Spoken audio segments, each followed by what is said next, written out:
नमस्कार दोस्तों, स्वागत करता हूं मैं आप सबका एक बार फिर से आपके अपने ही चैनल टेक्निकल क्लास में। दरअसल तेजस फाइटर जेट्स के जो इंजन को लेकर कश्मकश बनी हुई है, उससे कई सारी चीजें सामने आ रही है, खास करके अमेरिका की मंशा। जी हाँ, अमेरिका की मंशा ये है कि वो किसी भी तरीके से भारत को अपना GF04 इंजन की TOT यानी कि ट्रांसफर ऑफ टेक्नोलॉजी नहीं देना चाहता। अभी हाल ही में आर माधवन जी ने कहा है कि अमेरिका की जनरल इलेक्ट्रिक ने ये बात कंफर्म भी कर दी है कि F404 इंजन जिन्हें की 123 तेजस MK1 और MK1A के अंदर फिट किया जाना है, उन्हें बिना ट्रांसफर ऑफ टेक्नोलॉजी के दिया जाएगा। आपको कुछ दिनों पहले मैंने डिफेंस अपडेट में भी बताया था, जिसमें कि हमने कहा था कि अमेरिका की जनरल इलेक्ट्रिक को 100 से अधिक इंजनों का ऑर्डर दिया जाएगा और इन्हें भारत में ही ट्रांसफर ऑफ टेक्नोलॉजी के जरिए बनाया जाएगा।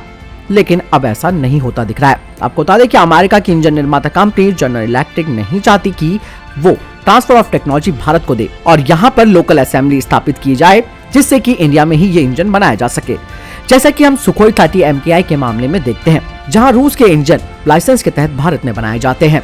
साथ ही HAL के आर माधवन ने ये बात कही है कि TOT क्लॉज इसीलिए भी शामिल नहीं किया जा रहा क्योंकि ऐसा इंडियन एयरफोर्स भी नहीं चाहती कि इन इंजनों को यहाँ बनाया जाए। इंडियन एयरफोर्स चाहती है कि इन इंजनों को यहाँ न बनाकर बल्कि इनकी मेंटेनेंस या फिर सर्विस इंडियन एयरफोर्स की सुविधाओं में ही की जा सके, यानी कि इनकी रखरखाव और मेंटेनेंस की बात इंडियन एयरफोर्स ने रखी है।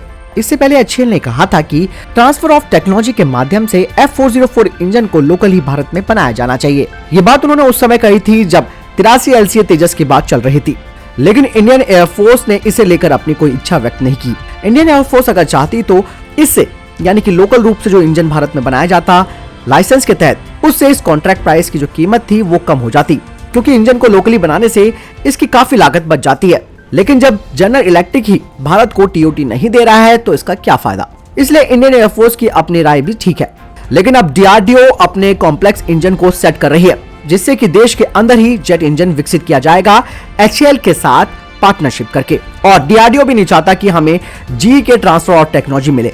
हालांकि इस बात की कोई कंफर्मेशन नहीं की गई है HAL और DRDO की तरफ से कि ये कौन सा इंजन डेवलप कर रहे हैं और कौन से इंजन को ये साथ में मिलकर डेवलप करेंगे, इसका थ्रस्ट वैल्यू क्या होगी, इसका क्या प्राइस होगा और ये क्या प्लान है, इसके बारे में अभी कोई खुलासा नहीं किया गया है। लेकिन ये बात तो तय है कि अब DRDO इंजन डेवलप कर सकता है। कावेरी इंजन पर भी DRDO ने काफी मेहनत कर रखी है और जो इसकी कमियां हैं उन्हें धीरे धीरे दूर भी किया जाएगा। वहीं आप सबको मालूम है कि MK2 के लिए नेक्स्ट जनरेशन इंजन बेहद जरूरी है और इसीलिए भारत के लिए ये बहुत जरूरी है कि वो अपना स्वदेशी रूप से इंजन को विकसित करे।